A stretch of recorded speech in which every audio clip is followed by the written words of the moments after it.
Ahoy there, Captain Benzie here, coming at you with another video for Eve Echoes. Now this particular topic is by popular demand in the comment section of my other videos, people just wanting to have a look at how I fit my personal ships. Now I had put out that fitting tutorial a couple of days ago, hoping that that would answer that kind of question for most people, but I guess we just want to have a look at a bit more personal level at my ships individually. Now, in this particular video, we are going to be looking at my Thrasher II here, and we are going to be covering the topic of rigs. So if you're not sure what rigs are, this is the video for you. Before we jump in, I do just want to say, out here in Zimbabwe at the moment, we are experiencing some rather extreme power cuts. Now, in order to avoid these power cuts and keep up some content, I have travelled out to my mother-in-law's lodge. It's about 25 kilometers outside of Vic Falls. The Wi-Fi here isn't great, and I am sitting outside at the moment, so I do apologise if there are any audio issues, any sort of like sounds of wind blowing and things flapping. I can't help that at the moment, as ultimately if I wanted to keep making content, I needed to find somewhere with Wi-Fi, and this was the only place. I will put up a photo on screen now, though, as this place is beautiful. Anyway, enough of all of that. I would suggest that if you haven't already, you do watch my video on gunnery and on tanking and the fitting options there, as this video is going to assume that you understand the basics that those two videos cover. Anyway, enough ranting, let us jump in and have a look at my Thrasher II. This is the ship that you would have seen me build at the end of my industry and planetary production video. Now, the Thrasher II is a destroyer class ship from the Minmatar fleet. It is a Tier 2 ship, so it has a little bit better stats and some different stats to its Tier 1 counterpart, the basic Thrasher. Now, if here we are at the fitting page, I'm going to go over all of this in detail. Let's first of all have a look at the Thrasher in general. Now, you can see here that it's got 3 high slots, 1 medium slot, 2 low slots, and then 3 industrial and 3 power rigs. And as I said, we're going to cover rigs in depth a little bit later on in this one. Now, the important thing here is the different bonuses. Now, this particular ship on its own has a roll bonus. That is just the ship itself as a destroyer gets 50% additional small projectile turret damage. Now, in addition to the skills I've got, and I've skilled a lot for small projectile turret damage, I've done small projectile turret operation and small projectile turret upgrade. Those obviously give me additional stats to small projectile turrets. This particular ship, as you can see here, small projectile turret operation bonus per level gets plus 12% extra damage and additional tracking speed. That is on top of what those skills are already giving me. Finally, then you've got the destroyer command bonus here. So for destroyer command skill, which I do have leveled, I get additional shield and more projectile turret accuracy fall off. Now, just to quickly showcase that, if I jump into my skills tree here, and then up to the top and go into, first of all, weapon technology and projectile turrets, you'll see here, small projectile turret operation I have at level 5, which gives me an additional 20% damage, an additional 10% tracking speed, and an additional 10% optimal range. That is the basics that that skill gives me. What the ship then gives me, these bonuses that you see here, small projectile turret operation bonus per level, that is in addition to the skill. So this particular ship gets a ton out of small projectile turret skills, operation and small projectile turret upgrade, and of course destroyer command will give you the bonuses there as well. That is why I went for this ship, because I've been skilling into those particular skills, I've been learning those particular skills, and they really benefit this ship.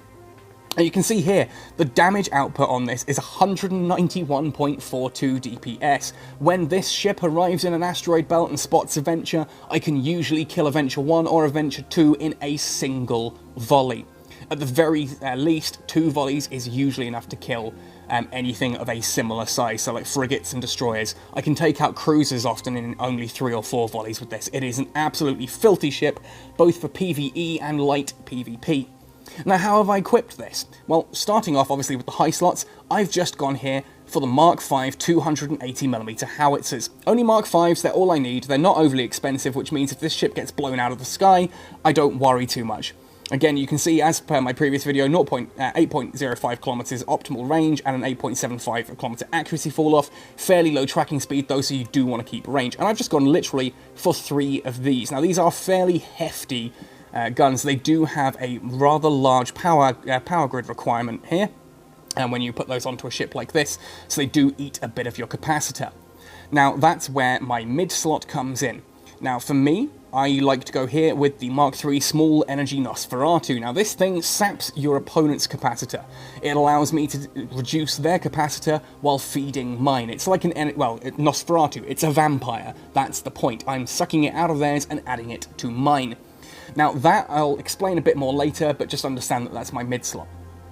Now for low slots, I've gone here for a shield booster, the Mark V Small Shield Booster, and a Mark V Gyro Stabilizer. Now the reason that I've gone for a shield booster is that if we go here to defense, you'll see that the shield on this ship is 1,190 hit points, whereas it's only 885 hit points of armor, so I do lean into the shield aspect. Also because under the skills, if you recall there, Destroyer Command bonus level is plus 5% shield, and if we just go back to skills, I can show you how far I've got Destroyer Command leveled.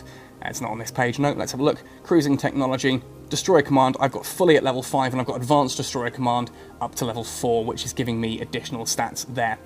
So that, to me, it makes this ship worthwhile, and ultimately if I've got bonus to shields, then I'm going to focus more on my shields. So the shield booster there is designed just to repair those shields as they take damage, keep them topped up.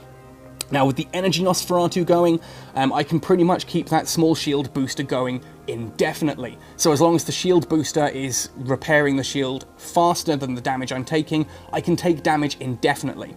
Now of course this does mean that I have a weakness to electromagnetic and to thermal because my shields don't absorb much of those, but if I'm up against anything using kinetic or explosive, this ship stays in the air for an incredible length of time. Like seriously, the damage that I can tank just with that shield alone is quite insane, and as long as like I said, as long as the damage incoming isn't higher than the damage outgoing, I'm fine. So in like a one-on-one, this ship is brutal. I tend to only really get into trouble once there's sort of 3 or 4 enemy ships, and they're now out-damaging how fast my shield can boost itself. Now, if you look at the armor, you'll see the armor here does flip. It's much more electromagnetic and much more thermal, so if you were going up against a lot of targets using energy weapons, you might want to change this shield booster for an armor repairer and try and tank with that, but I just don't like the fact that it's only 885 hit points. It's quite a small tank there to go through. Now the Gyro Stabilizer, on the other hand, is a very different type of low fitting.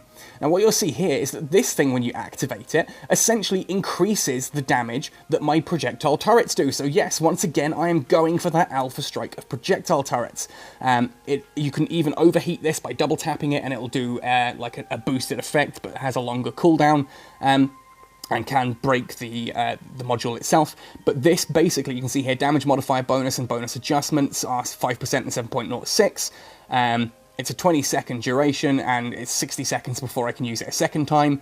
Then I think it's got like the duration activation time adjustment. The weapons that it's benefiting fire faster, considerably faster. So I fire faster and I deal more damage, which for me is great. It means I can pull into a system, I can lock onto a target, I can activate that gyro stabilizer, hit all 3 of my turrets in one go, and bam, down goes my target, usually in, as I said, 1 or 2 volleys. It's sickening. Now that covers sort of the basics there of how I've equipped it with weapons. As I said, you can see that the damage that this thing does, 191.42 DPS on the turrets. I don't have missiles or drones equipped. And the defense there, overall 3418, mostly onto shield. Capacitor here, the important point here to know is that the capacitor is stable. That means I can run everything on this ship comfortably without it draining my capacitor too quickly. And once that Energy Nosferatu's on, I can pretty much keep most of my ship going indefinitely, which is utterly insane. If the going gets tough and I do start taking too much damage into armor, I can quickly warp out of system. Being a Minmatar ship, I'm agile and fast to get to warp. I can warp out to a local star.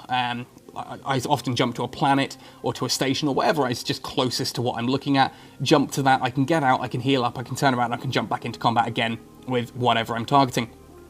So that covers the basics there of the offense, defense, and the capacitor.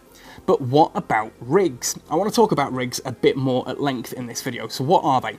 Essentially, there are 2 types of rigs. There are power grid rigs and there are mechanical rigs. And these are kind of like little buffs that you can apply to your ship. They're little modules that you can just clip in, take out, and move around and do whatever you like.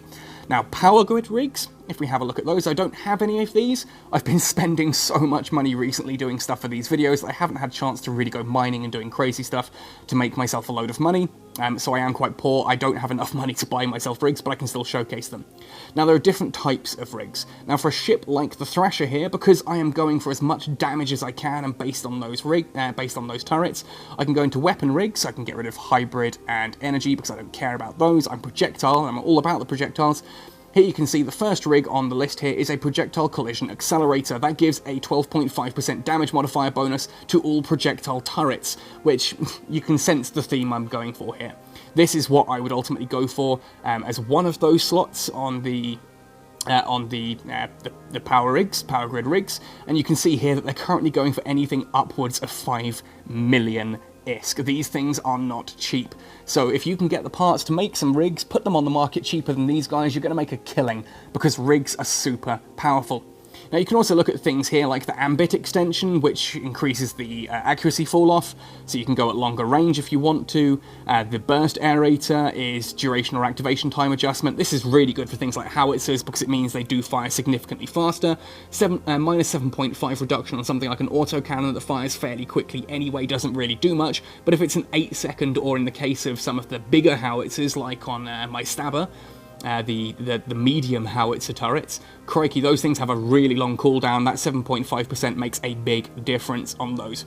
And finally, you've got things like here we've got the metastasis adjuster, which reduces the amount of power grid required for particular turrets.